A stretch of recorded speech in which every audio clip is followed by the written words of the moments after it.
Hello friends, welcome to my channel HS Vari. Friends, today in this video I will show you how to install your apps to your SD card in your Android mobile phone. So okay friends, let's start. First of all, open your mobile phone setting and go to the additional setting. You can see the additional setting on my mobile phone screen as a third option.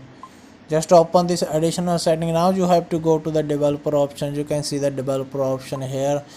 After opening developer option, you have to go to the bottom. Just go to the bottom.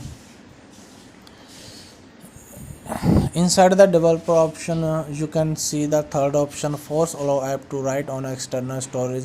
You have to just enable this function from here. After enabling, you will get all the app installed on your external SD card. But remember friend, do not remove your SD card after installing apps on your SD card. So hope friend this video is helpful for you. If this is helpful, don't forget to subscribe my channel. Thanks for watching. Bye bye.